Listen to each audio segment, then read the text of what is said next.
दोस्तों, जैसा कि आप सभी को पता है कि हम लोग जो रात में 9 बजे पीएम ठीक है, 9 बजे पीएम में हम लोग जो बिहार एसएससी का प्रैक्टिस सेट करते हैं। तो आज का प्रैक्टिस सेट नंबर जो है ये हमारा प्लेटफॉर्म का 15 होने वाला है।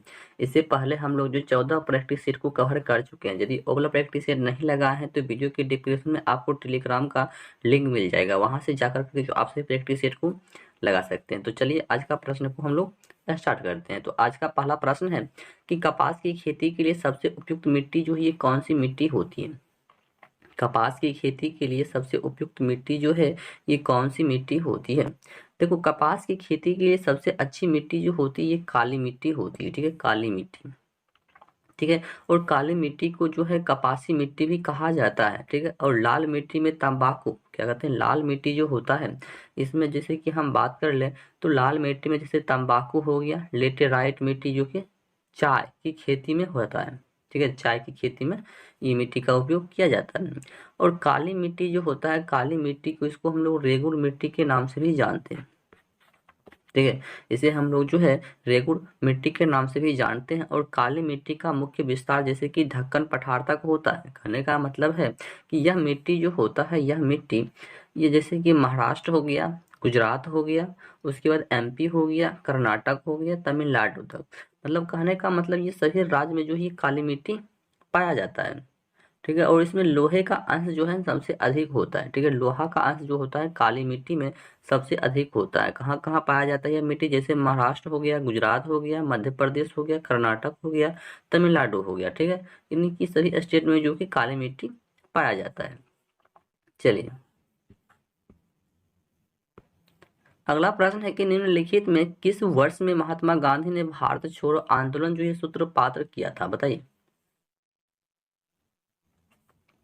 देखो, महात्मा गांधी ने जो है भारत छोड़ो आंदोलन, ठीक है, ये 1942 में जो कि किया था। ऑप्शन नंबर डी यहाँ पर बिल्कुल सही जवाब हो जाएगा। ठीक है, भारत छोड़ो आंदोलन जो है महात्मा गांधी जो कि कब दिया था, तो यह इसी समय जो है ना करो या मरो का नारा भी जो कि महात्मा गांधी दिया था। ठीक है, करो या मरो का नारा जो कि महात्मा गांधी ने कब दिया था, 1942 में ही दिया था, भारत छोड़ो आंदोलन के समय में।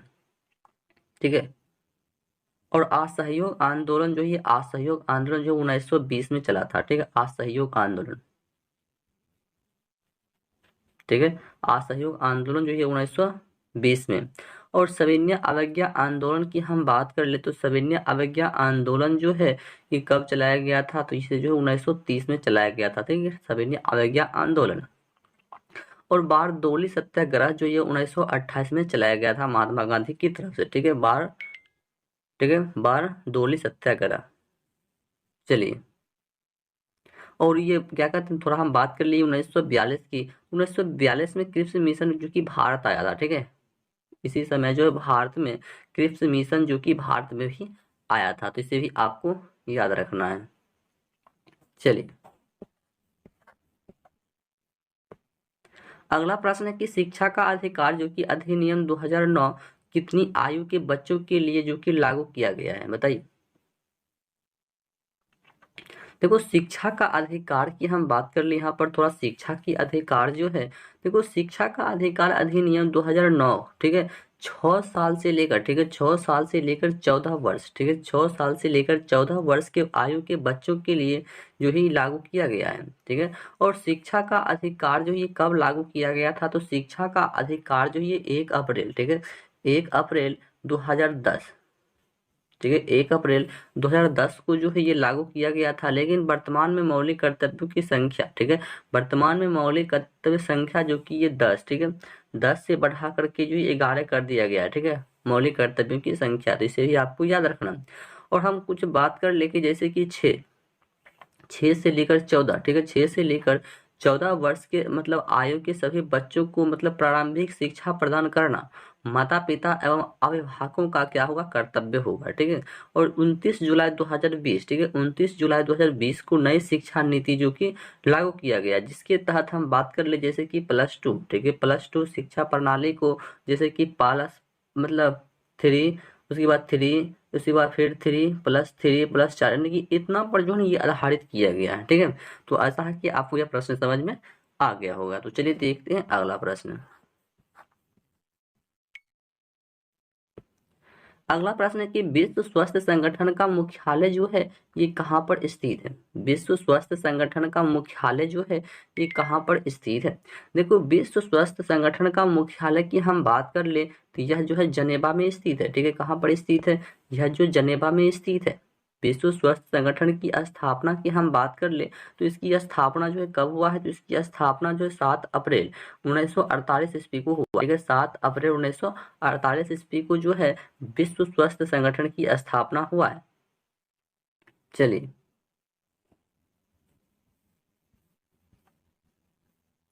अगला प्रश्न है कि अलेक्जेंडर फ्लेमिंग को निम्नलिखित में से किस खोज का श्रेय दिया जाता है। यानी कि उन्होंने जो किसका खोज किया है, अलेक्जेंडर फ्लेमिंग ने जो है किसका खोज किया है। इन्होंने जो है, देखो इन्होंने किसी की पेनिसिलिन, ठीक है, पेनिसिलिन का खोज किया है। ठीक है, इन्होंने जो है पेनिसिलिन का खोज किया है। ठीक है, पेनिसिलिन का। चलिए,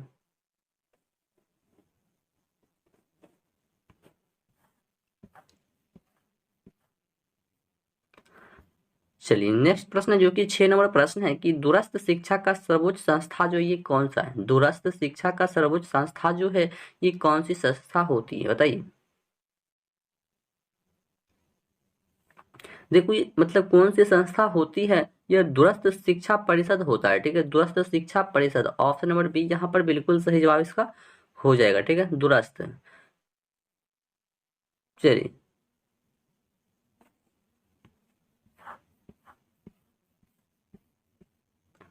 चलिए नेक्स्ट प्रश्न है जो कि 7 नंबर प्रश्न है कि युवा गणितज्ञों के लिए जैसे कि 2021 के रामानुजन, ठीक है, रामानुजन पुरस्कार से जो है किसे सम्मानित जो है ये किया गया है। ठीक है, इसे जो देखो नैना गुप्ता को जो कि ये सम्मानित किया गया है। ऑप्शन नंबर यहाँ पर बिल्कुल सही जवाब इसका हो जाएगा।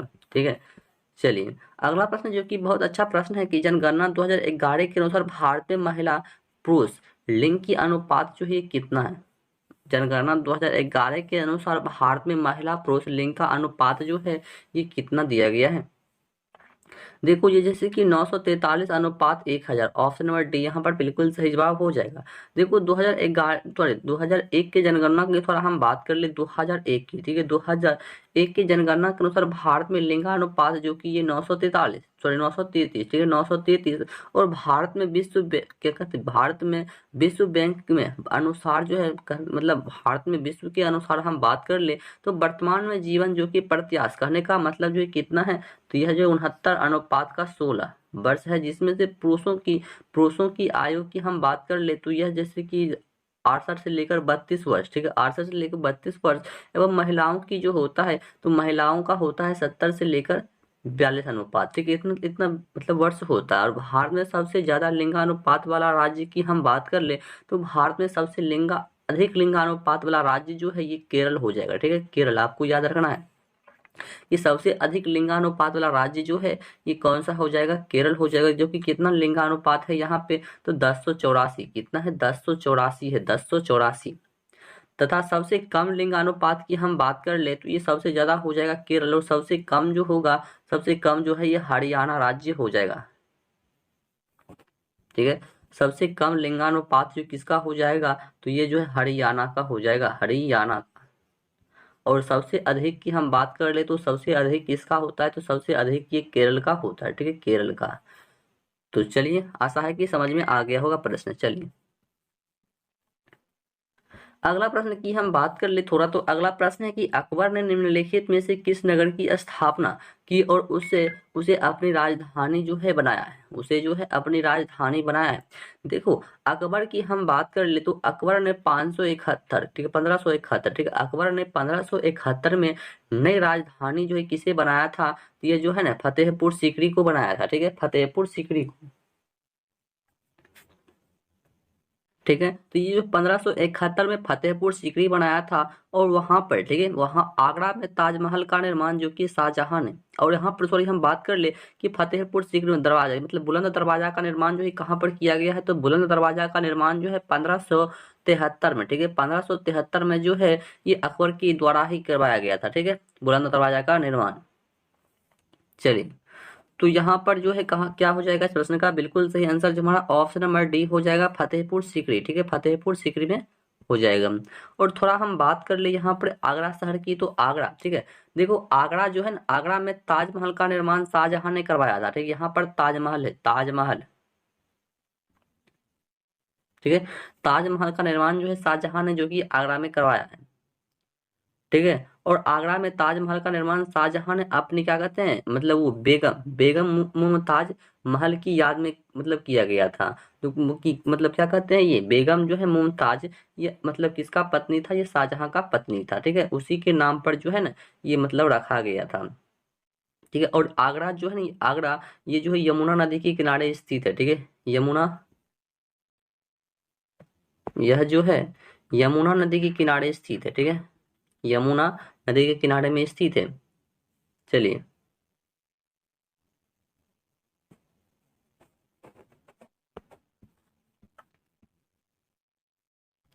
अगला प्रश्न की हम बात कर ले, तो अगला प्रश्न है 10 नंबर की, प्राचीन काल में गुप्त वाकाटक काल की प्रसिद्ध महिला शासक निम्नलिखित में से ये कौन थी, निम्नलिखित में से ये कौन थी। देखो ये प्रभावती, ऑप्शन नंबर बी यहाँ पर बिल्कुल सही जवाब हो जाएगा, प्रभावती। देखो वाकाटक वंश के संस्थापक जैसे कि विंध्य शक्ति था, कौन था, विंध्य शक्ति, यहाँ का सबसे महत्वपूर्ण शक्ति मतलब क्या कहते हैं वंश जो है, यहाँ पर विंध्य शक्ति था, विंध्य शक्ति सबसे जो कि महत्वपूर्ण वंश था, विंध्य शक्ति, ठीक है। चलिए, और रुद्र क्या कहते हैं, रुद्रसेन जो कि द्वितीय था, एक रुद्रसेन द्वितीय था, वो की मृत्यु जो है ना प्रभावी क्या कहते हैं प्रभावती ने मतलब वकाटक वंश के शासन में अग्रणी भूमिका निभाई है, ठीक है, रुद्र मतलब क्या कहते हैं रुद्रसेन द्वितीय की मृत्यु में बहुत अच्छा भूमिका निभाया गया। और चंद्रगुप्त द्वितीय की भी हम बात कर ले, तो चंद्रगुप्त द्वितीय की पुत्री जो कि प्रभावती का विवाह वकाटक नरेश रुद्रसेना द्वितीय से हुआ था, ठीक है, आपको अच्छा से समझ में आ गया होगा, ठीक है। चलिए, अगला प्रश्न जो कि 11 नंबर प्रश्न है कि अधिकार परीक्षा का अर्थ जो है ये क्या होता है, अधिकार परीक्षा का अर्थ जो है ये क्या होता है। देखो अधिकार परीक्षा का अर्थ होता है कि किस आधार से, ठीक है, किस आधार से, ऑप्शन नंबर ए यहाँ पर बिल्कुल सही जवाब हो जाएगा कि किस आधार से, कहने का मतलब जो है आर्टिकल, आर्टिकल हम थोड़ा चले जाते हैं आर्टिकल 32, ठीक है, आर्टिकल 32 के अंतर्गत सर्वोच्च न्यायालय में, सर्वोच्च न्यायालय में एवं क्या कहते हैं 226 के अंतर्गत, ठीक है, 226 के अंतर्गत उच्च न्यायालय 5 प्रकार का रिट जारी कर सकता है, जिसमें से अधिकार परीक्षा के तहत आयोग व्यक्ति का उल्लेख सेवा धारण करने से मतलब क्या करता है, रोकता है, ठीक है, रोकता है। चलिए, और ये संविधान के थोड़ा और हम इसमें विस्तार से बात कर ले, जैसे कि संविधान के अनुच्छेद 32, ठीक है, ये आर्टिकल 32 जो होता है, इस तरह 5 रीट जारी किए जाते हैं, ठीक है, इसमें जो है 5 रीट जारी किया जाता है, जिसमें से पहला होता है क्या कहते हैं बंदी प्रत्यक्षीकरण, ठीक है, बंदी प्रत्यक्षीकरण, दूसरा होता है परमादेश, तीसरा होता है प्रतिवेश लेख जिसकी हम लोग प्रतिलेख कहते हैं, ठीक है, और चौथा होता है उत्प्रेषण, और पांचवा होता है अधिकार परीक्षा, ठीक है, अधिकार परीक्षा जो कि यहाँ पर आया हुआ है, ठीक है। इसमें मतलब टोटल कितना भाग है, तो 5 भाग है। चलिए, अब आपको अच्छा से समझ में आ गया होगा।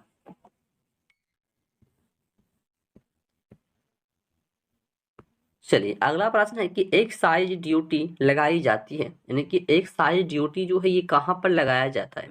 देखो इसकी ड्यूटी जो है ना वस्तुओं के उत्पादन पर लगाया जाता है, ठीक है, वस्तुओं के उत्पादन पे एक्साइज ड्यूटी वस्तुओं के उत्पादन पर लगाई जाती है। और यह केंद्रीय एवं राज्य कर क्या कहता है, ये मतलब एक प्रकार का जैसे कि केंद्रीय एवं राज्य कर होता है, ठीक है, यह जो है केंद्रीय और कर राज्य होता है, जो कि अप्रत्यक्ष का उदाहरण होता है। केंद्र सरकार के प्रत्यक्ष कर जैसे कि हम बात कर ले, जैसे कि व्यक्तिगत आयकर हो जाएगा, उपहार कर हो जाएगा, व्यय कर हो जाएगा, पूंजी लाभ कर हो जाएगा, ब्याज कर हो जाएगा, निगम कर हो जाएगा, आस्ति कर हो जाएगा, समाप्ति कर हो जाएगा, लाभांश कर हो जाएगा, मतलब इस टाइप से जो कि बहुत कर होता है। टोटल का मतलब हम बात करें तो टोटल का यहाँ पर 8 कर हो जाएगा, ठीक है, 8 कर। और केंद्र सरकार के अप्रत्यक्ष कर की हम बात करें, जैसे केंद्र सरकार के अंतर्गत आता है, जैसे कि सीमा शुल्क हो जाएगा, केंद्रीय उत्पाद शुल्क हो जाएगा, केंद्रीय बिक्री कर हो जाएगा, सेवा कर हो जाएगा, ये सभी जो कि 4 प्रकार के आता है, इस टाइप से होता है, ठीक है। तो यहाँ पर जो वस्तुओं के उत्पादन में इसका ड्यूटी लगाया जाता है, तो अब आपको समझ में आ गया होगा। तो चलिए देखते हैं अगला प्रश्न। चलिए नेक्स्ट प्रश्न है कि किस मामले में सर्वोच्च न्यायालय ने संविधान का आधारभूत ढांचा का सिद्धांत जो कि ये प्रतिपादित किया था, बताइए। किस मामले में सर्वोच्च न्यायालय ने संविधान का क्या कहते हैं आधारभूत ढांचा का सिद्धांत जो है ये प्रतिपादित किया था। देखो ये केस क्या कहते हैं केशवानंद भारती मामला में किया था। ऑप्शन नंबर सी यहाँ पर बिल्कुल सही जवाब हो जाएगा, ठीक है, ऑप्शन नंबर सी। देखो केशवानंद भारती विवाद जो ये कब हुआ था, तो यह विवाद जो है ना 1973 में हुआ था, ठीक है, 1973 में। चलिए अगला प्रश्न है कि केंद्रीय बैंक का कार्य करती है कि केंद्रीय बैंक का कार्य जो है ये कौन करती है। देखो ये जो है ना रिजर्व बैंक ऑफ इंडिया कौन करता है, रिजर्व बैंक ऑफ इंडिया। कहने का मतलब जो है हम इसको आरबीआई, ठीक है, आरबीआई इसका मतलब कार्य कौन करता है, तो ये आरबीआई करता है, ठीक है। और भारतीय रिजर्व बैंक के दो प्रकार के मतलब कार्य होते हैं। इसका जो है ना मात्र दो प्रकार का कार्य होता है। एक मतलब क्या होता है कि सामान्य केंद्रीय मतलब बैंकिंग कार्य, क्या होता है कि सामान्य केंद्रीय बैंकिंग कार्य, और दूसरा होता है कि विकास संबंधी और प्रवर्तन कार्य करना। और आरबीआई की स्थापना की हम बात कर ले तो इसकी स्थापना जो है कब हुआ है, ठीक है, इसकी स्थापना कब हुआ है। देखो इसकी स्थापना जो है ना 1 अप्रैल, ठीक है, 1 अप्रैल 1935 को कब हुआ है, 1 अप्रैल 1935 को जो कि आरबीआई की स्थापना हुआ है, ठीक है। और वर्तमान में इसका गवर्नर जो है शक्तिकांत दास, कौन है, शक्तिकांत दास, ठीक है। और इसकी स्थापना जो है कब हुआ है, 1 अप्रैल 1935 में, और वर्तमान अध्यक्ष जो कि शक्तिकांत दास है। चलिए अगला प्रश्न जो कि बहुत अच्छा प्रश्न जो कि हाल ही में चल रहा है कि बिहार का प्रसिद्ध पर्व जो है ये कौन सा है, बताना है आप सभी को, जो कि अभी चल रहा है। बिहार का प्रसिद्ध पर्व जो है ये कौन सा है। देखो बिहार का प्रसिद्ध पर्व जो होता है ये छठ पूजा होता है, ठीक है, छठ पूजा। ऑप्शन नंबर ए यहाँ पर बिल्कुल सही जवाब हो जाएगा। देखो उसके बाद जैसे कि दुर्गा पूजा जो होता है, दुर्गा पूजा पश्चिम बंगाल में बहुत धूमधाम से मनाया जाता है। यह जो है क्या कहते हैं पश्चिम बंगाल में, ठीक है, बंगाल में कहने का मतलब सीधा जान लो कि पश्चिम बंगाल में जो है ना ये मतलब बहुत अच्छा से धूमधाम से मनाया जाता है। चलिए और ये बैसाखी फिर बात कर ली तो बैसाखी पूर्णिमा जो कि सिख के मुख्य पर्व है। यह जो है ना सिखों का जो होता है सिखों का मुख्य पर्व होता है ये बैसाखी, ठीक है, सिखों का। चलिए और बिहार में जैसे कि छठ पूजा हो जाएगा, उसके बाद बिहार में छठ पूजा हो गया, और जैसे कि होली हो गया। यहाँ पर जो है छठ पूजा और होली जो होता है ना बहुत धूमधाम से मनाया जाता है, ठीक है, बिहार में। और सबसे महत्वपूर्ण होता है ये छठ, ठीक है। चलिए अगला प्रश्न है कि भारतीय अर्थव्यवस्था जो है ये क्या है। भारतीय अर्थव्यवस्था जो है ये क्या है। देखो भारतीय अर्थव्यवस्था ये मिश्रित अर्थव्यवस्था का उदाहरण होता है, ठीक है, मिश्रित अर्थव्यवस्था का जो है ये उदाहरण होता है, ठीक है। चलिए जहां सार्वजनिक और निजी क्षेत्र मतलब इसमें जो कि अस्तित्व में आता है। और मिश्रित मिश्रित कृषि क्या है, मिश्रित कृषि का अर्थ होता है कि कृषि के साथ साथ पशुपालन करना, ठीक है। चलिए और ये समाजवादी अर्थव्यवस्था की हम बात कर ले तो समाजवादी अर्थव्यवस्था जैसे कि सरकार नियंत्रित अर्थव्यवस्था होता है, ठीक है, सरकार नियंत्रित अर्थव्यवस्था होता है। चलिए चलिए नेक्स्ट प्रश्न है कि हरित क्रांति का जनक जो है किसे माना जाता है। हरित क्रांति का जनक जो है ये किसे जो है माना जाता है। देखो ये डॉक्टर एम एस स्वामीनाथन को जो है ये माना जाता है, ठीक है। हरित क्रांति का जनक जो है डॉक्टर एम एस स्वामीनाथन को जो है ये माना जाता है। और भारत में श्वेत क्रांति के जनक जो है, भारत में श्वेत क्रांति का जनक जो है कुरियन को माना जाता है, ठीक है, कुरियन को। चलिए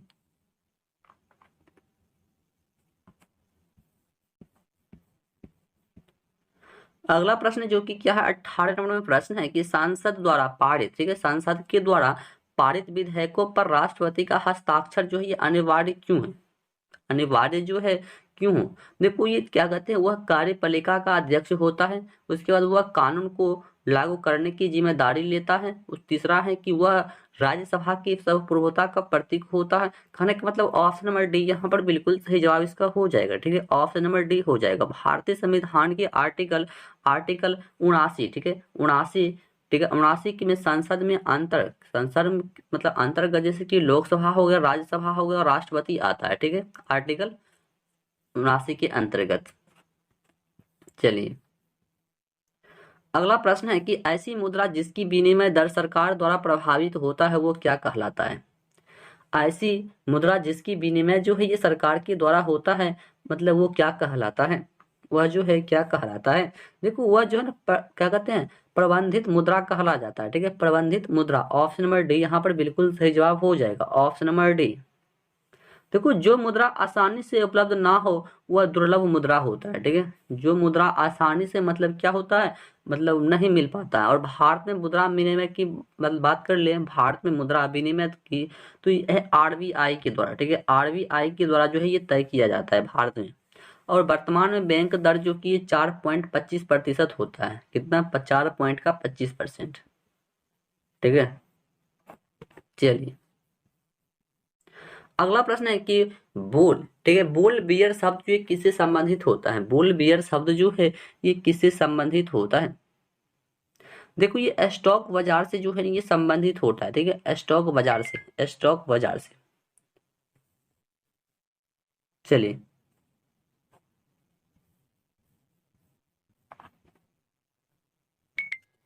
अगला प्रश्न जो कि क्या है, 21 नंबर में प्रश्न है कि राज्य चुनाव आयोग जो कि नगर पालिका चुनाव किस अनुच्छेद के अधीन संचालित और विनियंत्रित करता है तथा उसका अधीक्षण करता है, तथा उसका जो है अधीक्षण करता है, बताइए। देखो ये आर्टिकल 243 के अंतर्गत करता है। ऑप्शन नंबर ए यहाँ पर बिल्कुल सही जवाब इसका हो जाएगा। ठीक है, आर्टिकल 243। देखो आर्टिकल 245 की हम बात कर ले तो आर्टिकल 245 के अंतर्गत जैसे कि सांसद द्वारा, ठीक है, जैसे कि सांसद के द्वारा राज्यों की विधान मंडलों द्वारा बनाए गए विधियों का विस्तार से मतलब जो कि संवर्ध मतलब उसमें किया जाता है। ठीक है, और ये आर्टिकल 240 की हम बात करें तो आर्टिकल 240 के अंतर्गत जैसे कि संघ राज्य क्षेत्रों के लिए, ठीक है, संघ राज्य क्षेत्रों के लिए विनिमय बनाने की राष्ट्रपति की शक्ति के संबंध में मतलब इसमें मतलब जो है बात किया जाता है। ये आर्टिकल 243 में जैसे कि संघ राज्य क्षेत्र के लिए उच्च न्यायालय की गठन किया गया है। ठीक है, बट इसके अंतर्गत संघ राज्य क्षेत्र के लिए जो है उच्च न्यायालय का जो है यहाँ पर गठन किया गया है। ठीक है, ऑप्शन नंबर डी के अनुसार। तो यहाँ पर जो इस प्रश्न का बिल्कुल सही जवाब हमारा ऑप्शन नंबर ए हो जाएगा। चलिए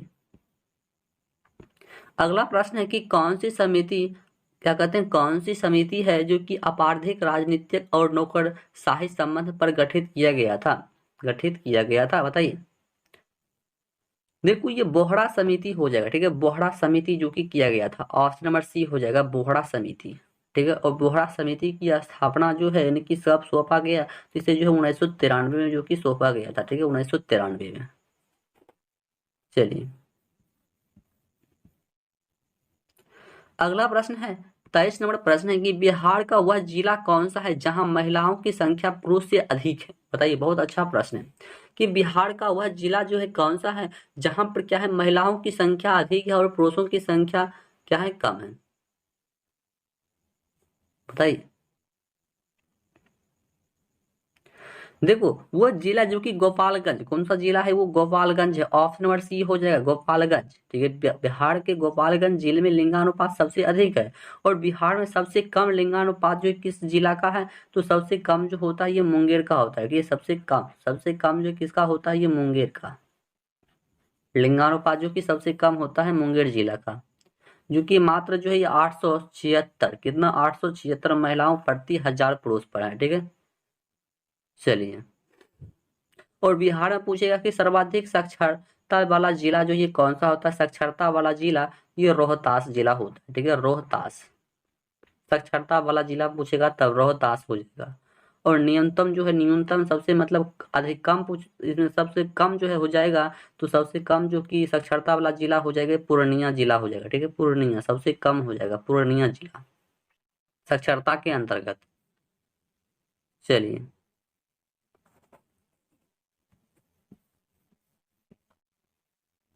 अगला प्रश्न है कि भारत सरकार ने निम्नलिखित में से किस शासक से अपना प्रतीक लेकर बना अपनाया है।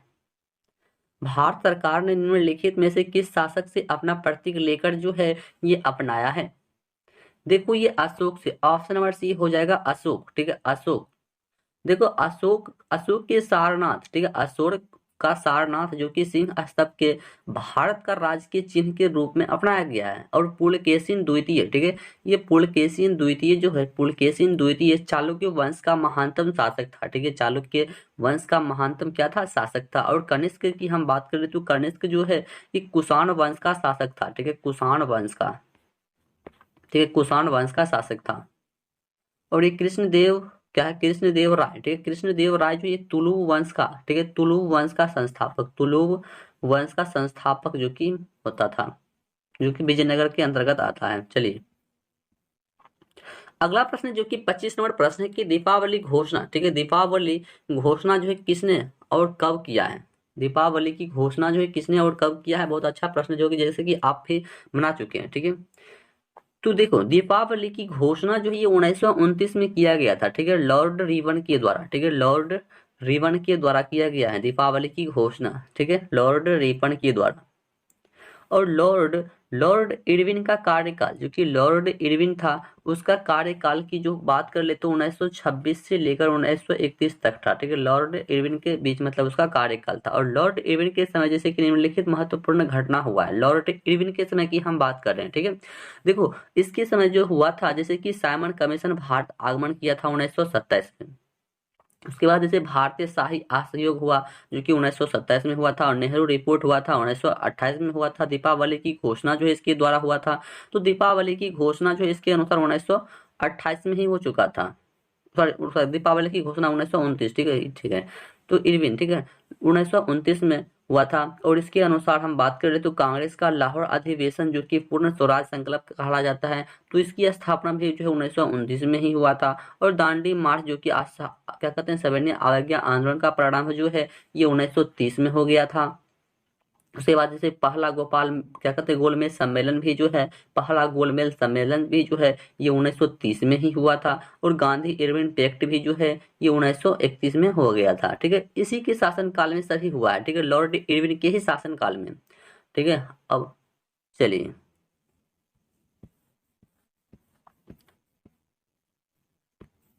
अगला प्रश्न है कि प्राचीन पुस्तक इंडिका किसने लिखी थी। प्राचीन पुस्तक इंडिका जो है यह पुस्तक को किसने लिखा है, देखो यह मेगास्थनीज ने लिखा था। कौन लिखा था, मेगास्थनीज। देखो मेगास्थनीज की हम बात कर ले तो मेगास्थनीज यानी कि सेल्यूकस का निकेटर था, ठीक है। ये मेगास्थनीज जो है ये सेल्यूकस का क्या था, निकेटर था, ठीक है, जो कि चंद्रगुप्त मौर्य के दरबार में रहा करता था। ये मेगास्थनीज जो है ये चंद्रगुप्त मौर्य के दरबार में रहा करता था। इन्हें मतलब क्या कहते हैं इंडिका नामक पुस्तक लिखी जिसमें मौर्य वंश के प्रशासन क्या कहते हैं मौर्य वंश की प्रशासन की जानकारी मिलती है। और कौटिल्य ने अर्थशास्त्र की अर्थशास्त्र जो होता है ये कौटिल्य है, कौटिल्य ने अर्थशास्त्र नामक पुस्तक की रचना की जिसमें मौर्य कालीन प्रशासनिक व्यवस्था की जानकारी मिलती है, ठीक है, कौटिल्य के द्वारा। और ये कौटिल्य जो है चंद्रगुप्त मौर्य का गुरु था, ठीक है, गुरु। चलिए अगला प्रश्न है कि फ्रांसीसी क्रांति का नारा जो है किसने मतलब दिया था। फ्रांसीसी क्रांति का नारा जो है ये क्या था ये बता रहा है, ठीक है। देखो 1789 में, ठीक है, 1789 में फ्रांस की क्रांति हुई जिसमें नारा दिया गया था कि स्वतंत्रता समानता और बंधुता, ठीक है, स्वतंत्रता समानता और बंधुता, यानी कि ऑप्शन नंबर बी यहाँ पर बिल्कुल सही जवाब इसका हो जाएगा। चलिए अगला प्रश्न है कि विश्व का सबसे बड़ा द्वीप जो है ये कौन सा होता है। विश्व का सबसे बड़ा द्वीप, देखो विश्व का सबसे बड़ा द्वीप की हम बात कर ले तो ग्रीनलैंड क्या होता है, ग्रीनलैंड होता है। विश्व का सबसे बड़ा द्वीप जो है कौन सा होता है, ग्रीनलैंड। और ग्रीनलैंड जो है ये आर्कटिक महासागर में स्थित है, ठीक है, कहाँ पर स्थित है ग्रीनलैंड, तो ये आर्कटिक महासागर में स्थित है। और ग्रीनलैंड का क्षेत्रफल जो होता है इसका क्षेत्रफल की हम बात कर ले 21,75,000 वर्ग किलोमीटर, ठीक है, 21,75,000 वर्ग किलोमीटर जो कि इसका क्षेत्रफल खाली होता है, ठीक है। और न्यूजीलैंड, ठीक है, न्यूजीलैंड के उत्तरी द्वीप जो कि प्रशांत महासागर में स्थित होता है। और श्रीलंका की बात कर ले तो श्रीलंका जो है श्रीलंका हिंद महासागर में अवस्थित होता है, ठीक है, श्रीलंका।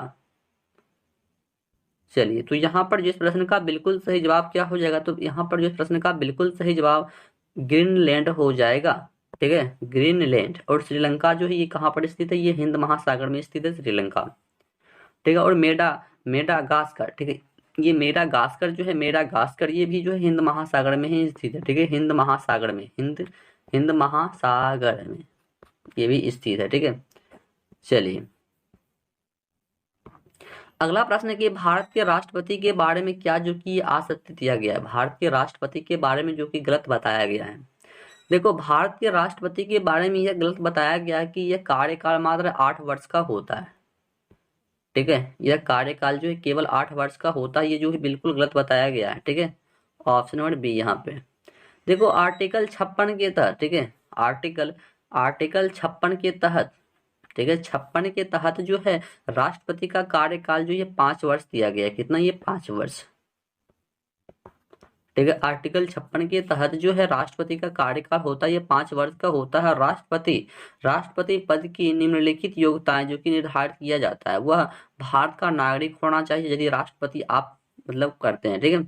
तो राष्ट्रपति के लिए आपका क्वालिफाई जो होता है, जैसे कि क्वालिफिकेशन होता है जिसको हम लोग बोलते हैं, तो उसके लिए आपको जो है भारत का नागरिक होना होगा। उसके बाद आपका आयु जो है न्यूनतम 35 वर्ष होगा, ठीक है। और लोकसभा का सदस्य जो कि निर्वाचित किए जाने की योग्यता होना चाहिए और चुनाव के समय किसी लाभ के पद पर नहीं होना चाहिए। तो इस तरीके से यदि आप होते हैं तो आप भी जो है राष्ट्रपति पद से चुनाव लड़ सकते हैं। चलिए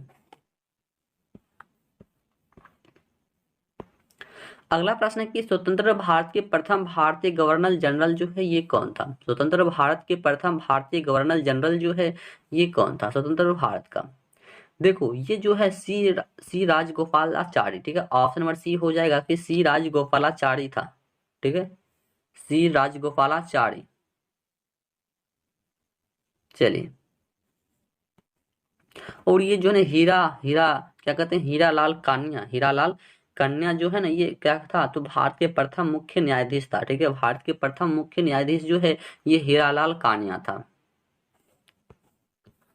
चलिए अगला प्रश्न है कि दिलवाड़ा के जैन मंदिरों का निर्माण जो है किसने करवाया था। दिलवाड़ा के जैन मंदिरों का निर्माण जो है ये किसने करवाया था। देखो दिलवाड़ा का जैन मंदिर का निर्माण जो है गुजरात के चालुक्य वंश के शासक जो कि भीम कौन था, भीम था, भीम प्रथम के सीमांत विमल शाही के द्वारा जो कि करवाया गया था, जो कि राजस्थान के माउंट आबू पर्वत पे स्थित है, ठीक है, दिलवाड़ा का मंदिर।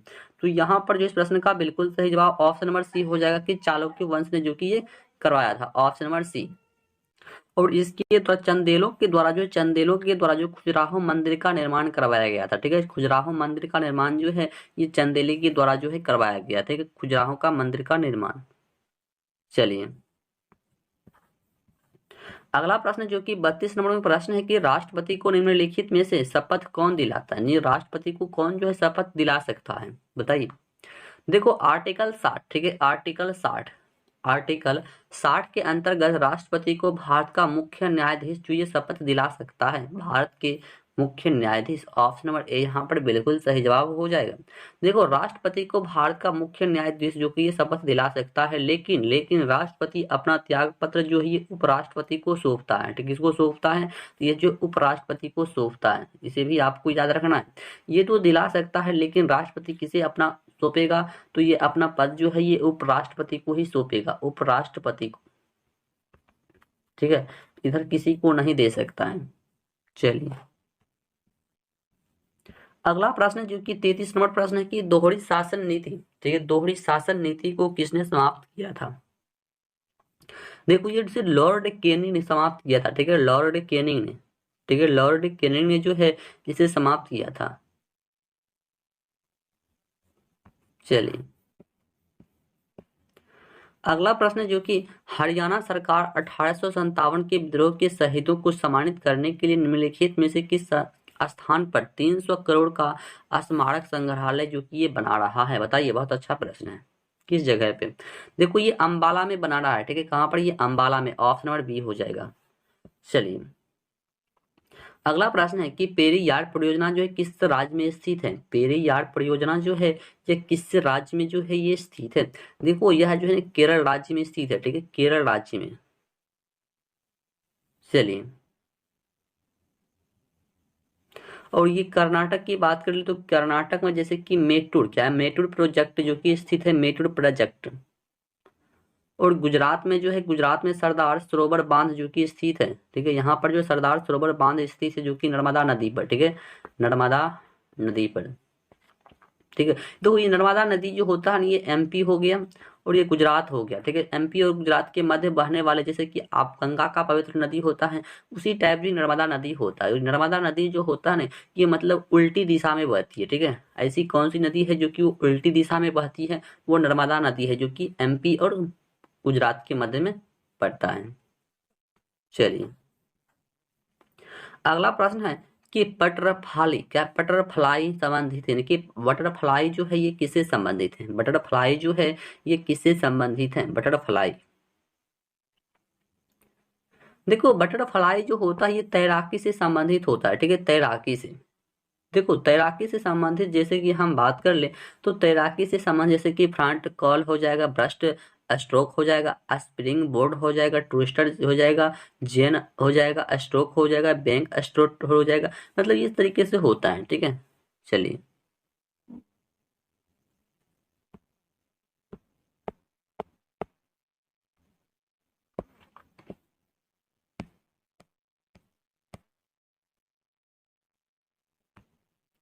चलिए नेक्स्ट प्रश्न है कि 8 अक्टूबर को प्रति वर्ष मनाया जाता है, नहीं कि 8 अक्टूबर को जो है क्या मनाया जाता है? 8 अक्टूबर को, देखो 8 अक्टूबर को जो है भारतीय वायु सेना दिवस, ठीक है, 8 अक्टूबर को भारतीय वायु सेना दिवस जो है मनाया जाता है, ठीक है। और ये भारतीय नौसेना दिवस जो है ये कब मनाया जाता है? तो इसे जो है ना, नौसेना दिवस जो है ये 8 दिसंबर को मनाया जाता, सॉरी सॉरी 8 दिसंबर नहीं होगा, तो बल्कि यहाँ पर जो है नौसेना दिवस जो है ना ये 4 दिसंबर को मनाया जाता है, ठीक है, 4 दिसंबर को नौसेना दिवस मनाया जाता है। वायु सेना दिवस जो ये 8 अक्टूबर को मनाया जाता है। और क्या कहते हैं, ये थल सेना दिवस, ठीक है, थल सेना दिवस भी कब मनाया जाता है? थल सेना दिवस जो है, ये थल सेना दिवस ये 15 जनवरी को मनाया जाता है, ठीक है, 15 जनवरी को जो है थल सेना दिवस के रूप में मनाया जाता है। चलिए,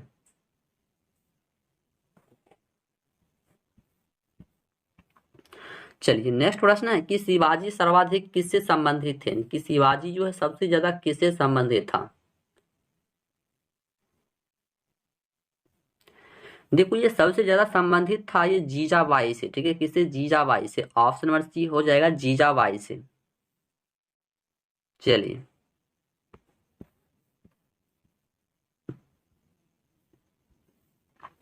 चलिए नेक्स्ट प्रश्न है कि पूरा पाषाण काल में आदि मानव के मनोरंजन का साधन जो है ये क्या था? पूरा पाषाण काल में जैसे कि मानव हो गया, ठीक है, मानव के मनोरंजन का मतलब प्रमुख साधन जो है उस समय क्या था? देखो उस समय जो है इसका प्रमुख था ये शिकार, ठीक है, ऑप्शन नंबर ए हो जाएगा शिकार, शिकार था। देखो पूरा पाषाण काल में आदि मानव के मनोरंजन का मुख्य साधन जो कि शिकार हो जाएगा।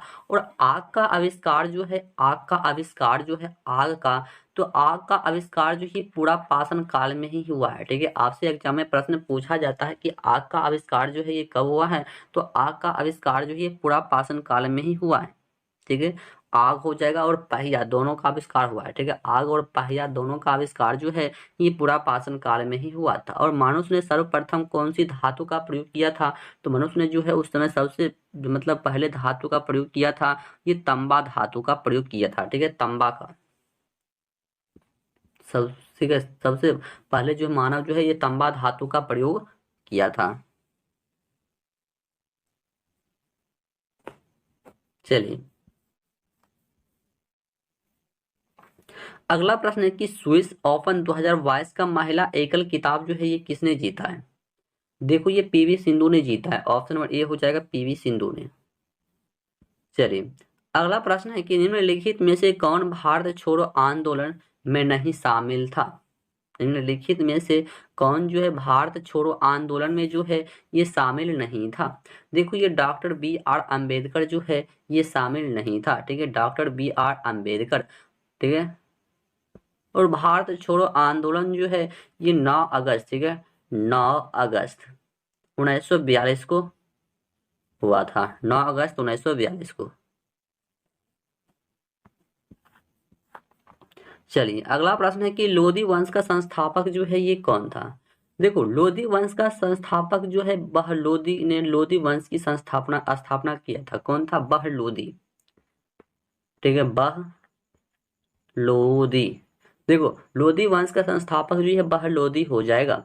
और इस वंश का महानतम शासक जो कि सिकंदर लोदी और अंतिम शासक जो कि इब्राहिम लोदी था, अंतिम शासक इब्राहिम लोदी और क्या कहते हैं, और महानतम शासक जो है सिकंदर लोदी था, ठीक है, इस वंश का। और ये बार लोदी की हम बात कर ले तो बार लोदी ने सयंद वंश के अंतिम संस्थापक जो कि अलाउद्दीन आलम शाह को यानी कि क्या कहते हैं पद युक्त पर लोदी वंश की स्थापना किया था, ठीक है। और बहलोदी लोदी ने मनसद क्या कहते हैं मनसद ए अल्लाह की उपाधि जो कि ये धारण किया था, ये बहलोदी, ठीक है। चलिए अगला प्रश्न जो कि क्या है 43 नंबर में प्रश्न है कि केंद्रीय पशु चिकित्सा अनुसंधान संस्थान जो ये कहाँ पर स्थित है, ये जो है कहाँ पर स्थित है। देखो ये यूपी में स्थित है, ठीक है, कहाँ पर, यूपी में। ऑप्शन नंबर ए हो जाएगा यूपी में। चलिए अगला प्रश्न है कि तमिलनाडु तमिलनाडु में जाड़ों में वर्षा का मतलब क्यों होता है, तमिलनाडु में जो है जाड़ों में वर्षा क्यों होता है, जाड़ों में ही वर्षा क्यों होता है। देखो क्यों होता है, क्योंकि वहां पर जो है ना उत्तर पूर्व मानसून होता है, ठीक है, वहां पर जो है उत्तर पूर्व मानसून होता है, ठीक है, उत्तर पूर्व मानसून। चलिए अगला प्रश्न है कि मीनमबक्का अंतरराष्ट्रीय हवाई अड्डा जो ये कहाँ पर स्थित है, यानी कि किस राज्य में जो है ये स्थित है। देखो ये जो है ना तमिलनाडु राज्य में ही स्थित है, ठीक है, तमिलनाडु में, ठीक है, तमिलनाडु में जो कि हवाई अड्डा ये स्थित है तमिलनाडु में। चलिए अगला प्रश्न हम बात कर ले तो अगला प्रश्न है कि हर्ष की आत्मकथा, ठीक है, हर्ष की आत्मकथा निम्नलिखित में से जो है किसने लिखी है, हर्ष की आत्मकथा जो है ये किसने लिखा है, तो बताइए जल्दी से इसका सही आंसर। देखो ये किसने लिखा, ये बाण भट्ट ने लिखा है, किसने लिखा, ये बाण भट्ट ने लिखा है। हर्षवर्धन की दरबारी कवि ये कौन था, ये बाण भट्ट ही था, ठीक है, बाण भट्ट हर्ष का दरबारी कवि था। चलिए और ये फिर दोषी के द्वारा जो है शाहनामा लिखा गया था, ठीक है, इसके द्वारा जो है ना शाहनामा को लिखा गया था, ठीक है, फिर दोषी के द्वारा। चलिए अगला प्रश्न है कि ग्लोबल हंगर इंडेक्स, ठीक है, ग्लोबल हंगर इंडेक्स जो कि GHI 2021 में भारत का स्थापना जो है ये क्या है, इसका स्थापना देखो हम बात कर ले तो ये हो जाएगा 121बी, ठीक है, 121बी ऑफ सॉरी 101बी, ठीक है, 101बी ऑप्शन नंबर बी हो जाएगा। चलिए अगला प्रश्न है कि 5 राज्यों के चुनाव परिणामों से, ठीक है, 5 राज्यों के चुनाव परिणामों से संबंधित कथनों पर आपको क्या करना है, विचार करना है। देखो यहाँ पर सही आंसर जो है कोड के अनुसार आपको देना है, ठीक है, कोड के अनुसार यदि आप यहाँ पर आंसर दीजिएगा तो इस प्रश्न का बिल्कुल सही जवाब हमारा क्या हो जाएगा। देखो कोड के अनुसार यहाँ पर आंसर मांग रहा है तो यहाँ पर हम डायरेक्ट आंसर बताते हैं तो ये सभी हो जाएगा, ऑप्शन नंबर डी हो जाएगा, ठीक है, ऑप्शन नंबर डी ये सभी जो कि बिल्कुल सही दिया गया है, ठीक है, सही। चलिए अगला प्रश्न जो कि 49 नंबर में प्रश्न है कि गणित के क्षेत्र में प्रसिद्ध एबेल पुरस्कार 2022 हेतु किसे जो है नामित किया गया है। देखो ये जो डेसिन पार्नेल सुलविन को जो है ये किया गया है, ऑप्शन नंबर बी यहाँ पर बिल्कुल सही जवाब इसका हो जाएगा। चलिए अगला प्रश्न जो कि 5 नंबर में प्रश्न है कि अर्जेंटीना ने किस देश को हराकर जूनियर हॉकी विश्व कप 2021 जीता है, बताइए। अर्जेंटीना ने किस देश को हराकर जूनियर हॉकी विश्व कप 2021 जो है ये जीता है। देखो ये जर्मनी को हराकर जीता है, ठीक है, जर्मनी को, ऑप्शन नंबर ए हो जाएगा जर्मनी को। चलिए अगला प्रश्न है कि एक्स किरणें में समाविष्ट है, यानी कि एक्स किरणें में कौन जो है यह समाविष्ट हो जाएगा। देखो विद्युत चुंबकीय विकिरण, ऑप्शन नंबर डी हो जाएगा, विद्युत चुंबकीय विकिरण होता है, ठीक है। एक्स किरण की खोज जो है ना, एक्स किरण की खोज की हम बात कर ले तो एक्स किरण की खोज जो है ये राउंटजन ने किया है, किसने किया है, ये राउंटजन ने किया है, एक्स किरण की खोज किया है। चलिए अगला प्रश्न है कि सिल्वर ब्रोमाइड का सिल्वर और ब्रोमीन में टूटना एक उदाहरण है, कि यह एक किसका उदाहरण है, यह जो है एक जो है ना किसका उदाहरण है। देखो यह जो है अपघटन अभिक्रिया का उदाहरण है, ठीक है, यह जो है एक अपघटन अभिक्रिया का उदाहरण है। चलिए अगला प्रश्न है कि वह भारतीय वैज्ञानिक जिसने भौतिक विज्ञान में नोबेल पुरस्कार प्राप्त किया है, बताइए वो कौन है।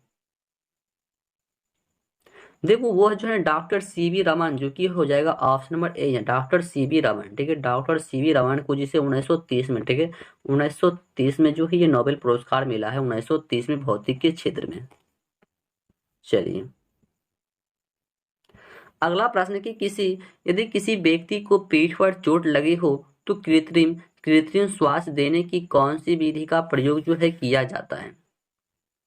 देखो वहां पर जो है शेफर विधि का प्रयोग किया जाता है। ठीक है, शेफर विधि का, ऑप्शन नंबर ए हो जाएगा शेफर विधि का।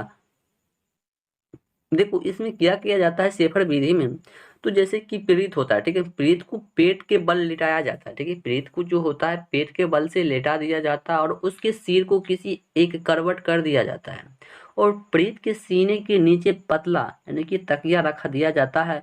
और जब किसी पीड़ित के सीने पर चोट लगता है तब सिल्वेट क्या कहते हैं, सिल्वेस्टर विधि का प्रयोग किया जाता है। जब किसी पीड़ित के सीने पर चोट लगता है तब सिल्वेस्टर विधि का जो है प्रयोग किया जाता है। चलिए अगला प्रश्न जो कि 55 नंबर प्रश्न है कि प्राकृतिक गैस का प्राथमिक घटक जो है ये क्या होता है। देखो ये मीथेन हो जाएगा, ऑप्शन नंबर ए हो जाएगा मीथेन। ठीक है, ऑप्शन नंबर ए हो जाएगा मीथेन। और इसे मार्स गैस भी कहा जाता है, मार्स गैस। और इसका फॉर्मूला होता है CH4। ठीक है, CH4, मीथेन का फॉर्मूला CH4। चलिए अगला प्रश्न है कि ड्यूटेरियम के द्रव्यमान संख्या जो है ये कितना हो जाएगा। ड्यूटेरियम की द्रव्यमान संख्या जो है ये कितना हो जाएगा। देखो ये जो है टोटल का दो, कितना हो जाएगा, टोटल का 2 हो जाएगा। ड्यूटेरियम का परमाणु द्रव्यमान संख्या यानी कि मास जो है ये 2 हो जाएगा, 2। ठीक है, 2। चलिए और हाइड्रोजन का होता है 3, हाइड्रोजन का 3, हाइड्रोजन का कितना, 3। चलिए अगला प्रश्न है कि यदि लाल फूल को हरे शीशे में देखेंगे तो ये कैसा दिखाई देगा। यदि लाल फूल को हम लोग हरा शीशा में जाएंगे देखने के लिए तो जो कैसा दिखाई देगा। देखो वो काला दिखाई देने वाला है। ठीक है, काला, ऑप्शन नंबर बी हो जाएगा काला। देखो लाल फूल रंग का जो कि क्या होता है, परावर्तन और अन्य सभी रंगों को अवशेष कर देता है इसी कारण से। चलिए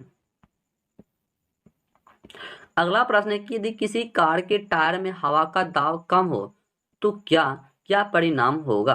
तो यहाँ पर यदि किसी कार के टायर में हवा कम होगा तो उसका क्या परिणाम यहाँ पर होने वाला है। देखो ईंधन की खपत जो है यहाँ पर होने वाला है। ठीक है, ईंधन की खपत होने वाला है, ऑप्शन नंबर बी हो जाएगा। चलिए अगला प्रश्न है कि वातानुकूलन में किन पैरामीटर को नियंत्रित किया जाता है। वातानुकूलन में बताइए। देखो वहां पर जो है वायु का ताप एवं आर्द्रता दोनों में किया जाता है, ऑप्शन नंबर सी यहाँ पर बिल्कुल सही जवाब इसका हो जाएगा, ऑप्शन नंबर सी। चलिए अगला प्रश्न है कि सूर्य की ऊर्जा का स्रोत किस प्रक्रिया में निहित होता है। सूर्य की ऊर्जा जो है, सूर्य की ऊर्जा का स्रोत जो है किस प्रक्रिया में जो है ये निहित होता है। देखो ये नाभिकीय संलयन में होता है। ठीक है, नाभिकीय संलयन में, ऑप्शन नंबर सी हो जाएगा, नाभिकीय संलयन में होता है। ठीक है, और हाइड्रोजन जो होता है, हाइड्रोजन बम का आविष्कार भी ये नाभिकीय संलयन में ही हुआ है। हाइड्रोजन बम का भी आविष्कार, ठीक है, हाइड्रोजन बम का आविष्कार यानी कि बम का आविष्कार जो है ये नाभिकीय संलयन के द्वारा ही किया जाता है। जो परिणाम जो कि परमाणु बम की तुलना में 1000 गुना अधिक प्रभावित होता है। ठीक है, परमाणु बम की तुलना में। ठीक है, और परमाणु बम का आविष्कार जो है नाभिकीय विखंडन अभिक्रिया में किया जाता है। इसे भी आपको याद रखना है, विखंडन में परमाणु बम का आविष्कार। चलिए नेक्स्ट प्रश्न है कि श्वेत प्रकाश, ठीक है, श्वेत प्रकाश को भिन्न भिन्न रंगों में विभक्त करने के लिए निम्नलिखित में से किसका प्रयोग किया जाता है। श्वेत प्रकाश को भिन्न भिन्न रंगों में यदि हम विभक्त करेंगे तो उसमें जो किसका किसका प्रयोग जो है हम लोग करने वाले हैं। तो देखो वहां पर जो है प्रिज्म का प्रयोग किया जाता है। ठीक है, प्रिज्म का। चलिए अगला प्रश्न है कि परमाणु क्रमांक जो कि बराबर है किसी तत्व के परमाणु में उपस्थित होता है। किसी तत्व के परमाणु में जो है क्या उपस्थित होता है, किसी तत्व के परमाणु में। देखो प्रोटॉन की संख्या जो है ये उपस्थित होता है। ठीक है, प्रोटॉनों की संख्या, ऑप्शन नंबर ए हो जाएगा, प्रोटॉनों की संख्या जो है उपस्थित होता है। चलिए अगला प्रश्न है कि विद्युत क्या है, विद्युत चुंबक का प्रयोग किया जाता है कि विद्युत चुंबक का प्रयोग जो है हम लोग कहाँ पे करते हैं, विद्युत चुंबक का प्रयोग। देखो ये कलंगिंग बेल में किया जाता है कि ऑप्शन नंबर ए यहाँ पर बिल्कुल सही जवाब इसका हो जाएगा। चलिए अगला प्रश्न है कि पानी में असंत दुबई हुई छड़ मुड़ी हुई प्रतीत होता है, इसका कारण क्या है। देखो मुड़ी हुई प्रतीत होता है ना, इसका मुख्य कारण होता है अपवर्तन के कारण, जो कि वो क्या होता है मुड़ी हुई दिखाई पड़ता है। देखो पानी में डूबी हुई छड़ का टूटा हुआ या टेढ़ा प्रतीत होना, मछली का पानी की गहराई में होना परंतु अपने वास्तविक गहराई से ऊपर उठा हुआ दिखाई पड़ना, और पानी से भारी हुई बाल्टी के पृष्ठ पर स्थित सिक्का का थोड़ा ऊपर उठा हुआ प्रतीत होना, ये सभी जो है किस पर आधारित होता है, अपवर्तन के कारण ही होता है। ठीक है, अपवर्तन के कारण। चलिए अगला प्रश्न है कि एक डायोड जो है ये क्या होता है। एक डायोड देखो केवल एक दिशा में मतलब क्या होता है, चलन होता है। डायोड जो होता है, डायोड ये जो है केवल एक ही दिशा में क्या होता है, चलन होता है डायोड। चलिए अगला प्रश्न है कि यदि कृत्रिम वर्षा करने के लिए बादलों पर निम्नलिखित में से कौन सा यौगिक मतलब छिड़का जाता है, कौन सा यौगिक जो है छिड़का जाता है। देखो वहां पर आईसीई जो है ना, आईसीई यही जो है बादलों को यदि आप लोग कृत्रिम रूप से यदि हम वर्षा निकालेंगे तो वहां पर जो है ना इसे जो है आपको क्या किया जाता है, छिड़का जाता है। ठीक है, ऑप्शन नंबर ए यहाँ पर बिल्कुल सही जवाब हो जाएगा, ऑप्शन नंबर ए। देखो बहुत ये समझ में नहीं आया होगा कि आईसीई क्या होता है। देखो आईसीई जो है ना, आईसीई हम लोग किसे बोलते हैं, देखो ये सिल्वर को बोलते हैं। ठीक है, सिल्वर को, ठीक है सिल्वर को ही हम लोग बोलते हैं। इसी को जो है ना छिड़काव ज्यादा है बादलों में। और सिल्वर क्लोराइड जैसे कि AgCl होता है को हानि सिल्वर कहा जाता है। ठीक है, चलिए अगला प्रश्न है कि यूरिया में, ठीक है यूरिया में नाइट्रोजन पाया जाता है ना, कि यूरिया में नाइट्रोजन जो है कहाँ पर मतलब पाया जाता है यूरिया में। देखो एमाइड के रूप में पाया जाता है। ठीक है, एमाइड के रूप में जो है ना यूरिया में नाइट्रोजन जो है ये एमाइड के रूप में पाया जाता है, क्योंकि यूरिया में नाइट्रोजन जो कि 46% होता है। ठीक है 46%। चलिए अगला प्रश्न है कि किस पदार्थ को द्रव स्वर्ण कहते हैं, किस पदार्थ को जो है हम लोग द्रव द्रव स्वर्ण कहते हैं, किस पदार्थ को। देखो ये पेट्रोलियम को कहा जाता है ना, कि पेट्रोलियम तेल को, ठीक है पेट्रोलियम तेल को जो है द्रव कहा जाता है। और ये द्रव स्वर्ण क्या है, द्रव रूप में स्वर्ण, ये द्रव रूप में स्वर्ण ये पेट्रोलियम तेल को कहा जाता है। और काला सोना जो होता है, काला सोना जो होता है ये पेट्रोलियम तेल को ही कहा जाता है, काला सोना। और सोने का रेशा जो है ये फूट को कहा जाता है, सोने का रेशा। ठीक है, चलिए अगला प्रश्न है कि डोलोमाइट का सूत्र क्या होता है। डोलोमाइट का सूत्र आपको बताना है, डोलोमाइट का सूत्र। देखो ऑप्शन नंबर बी हो जाएगा CaMgCO32। ठीक है, और ये जो है ना बुझा हुआ चूना का रासायनिक सूत्र होता है। ठीक है, ये जो होता है CaOH2 ये बुझा हुआ चूना का रासायनिक सूत्र होता है। चलिए और ये जो होता है अणबुझा हुआ चूना का।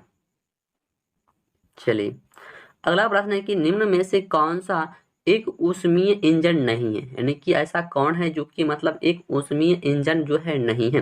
देखो ये पवन चक्की जो होता है, पवन चक्की ये ऊष्मीय इंजन नहीं होता है। ठीक है, यह पवन के वेग के फल स्वरूप की प्रतिक्रिया करता है। और ईंधन वह है जो पदार्थ हवा के साथ जलकर बिना आवश्यक उत्पादन के ऊष्मा उत्पन्न करता है, उसी को हम लोग ईंधन कहते हैं। ठीक है, ऊर्जा का क्या कहते हैं सर्व मतलब क्या कहते हैं प्रमुख स्रोत जो होता है ये सूर्य होता है, ऊर्जा का प्रमुख स्रोत क्या होता है, सूर्य होता है ऊर्जा का। चलिए और सूर्य जो होता है यह एक प्रकार का तारा होता है, इसे भी याद रखना है, तारा होता है। चलिए अगला प्रश्न है कि निम्न में से सबसे अधिक कठोर जो है ये कौन होता है, सबसे अधिक कठोर की बात कर रहा है। देखो सबसे अधिक कठोर जो होता है ये हाई स्पीड स्टील होता है। ठीक है, हाई स्पीड स्टील जो कि होता है ये सबसे कठोर होता है। चलिए अगला प्रश्न है कि निम्नलिखित में से कौन सा मापक उपकरण जो कि बिना संपर्क टाइप का है, बिना संपर्क टाइप का है, बताइए बिना संपर्क टाइप का है। देखो पायरोमीटर जो होता है ना, पायरोमीटर ये बिना संपर्क का ही होता है, ठीक है। पायरोमीटर ऑप्शन में डी हो जाएगा पायरोमीटर। और ये स्पीडोमीटर जो होता है ये वाहनों की गति मापता है, ठीक है। वाहनों की क्या करता है, गति को मापता है, गति को, वाहन की गति को क्या करता है, मापता है।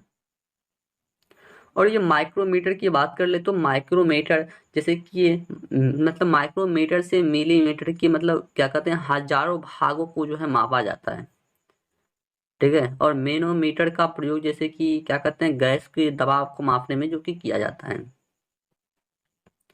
चलिए अगला प्रश्न है, निम्नलिखित में से किस गैस में विरंजन यानी कि ब्लीचिंग का गुण होता है, क्या होता है, ब्लीचिंग का जो है उसमें गुण होता है।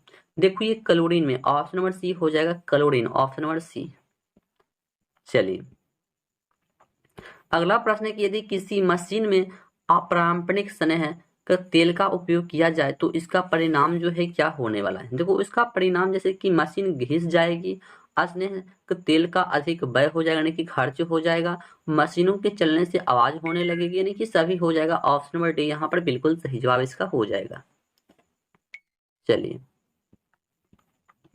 अगला प्रश्न जो कि 75 नंबर प्रश्न है, जो कि आज का लास्ट प्रश्न है कि बिना पानी भरे हो, बिना पानी भरे हो यदि किसी विद्युत केतली का बिजली चालू किया जाए तो यहाँ पर क्या होने वाला है, तो यहाँ पे जो है क्या होने वाला है। देखो इसकी विद्युत कुंडली जो होगा, विद्युत कुंडली वो क्या होगा, मतलब जल जाने जाएगी, ठीक है। विद्युत कुंडली जो होता है वो यहाँ पर जो है जल जाएगा। ऑप्शन नंबर बी यहाँ पर बिल्कुल सही जवाब हो जाएगा। देखो विद्युत क्या कहते हैं, विद्युत फ्यूज लेड जो होता है ना, विद्युत फ्यूज लेड जो होता है, विद्युत फ्यूज लेड, इसमें जो है 37% जो कि लेड, इसमें देखो विद्युत फ्यूज जो होता है, इसे अच्छी भाषा समझे तो विद्युत फ्यूज जो होता है ना, कि विद्युत फ्यूज इसमें जो है ना लेह जो होता है ये 37% होता है, टीन जो होता है टीन 63% का होता है। और विद्युत फ्यूज का प्रतिरोध जो ये उच्च और गलनांक वाली होती है, ठीक है, उच्च और गलनांक वाली विद्युत फेज का रेजिस्टेंस होता है, ठीक है। तो वीडियो आपको कैसा लगा है ये कमेंट बॉक्स में जरूर बताइएगा। और इस प्रश्न का बिल्कुल सही जवाब हमारा ऑप्शन नंबर बी यहाँ पर होने वाला है, ठीक है। तो चलिए मिलते हैं नेक्स्ट वीडियो में, तब तक के लिए जय हिंद।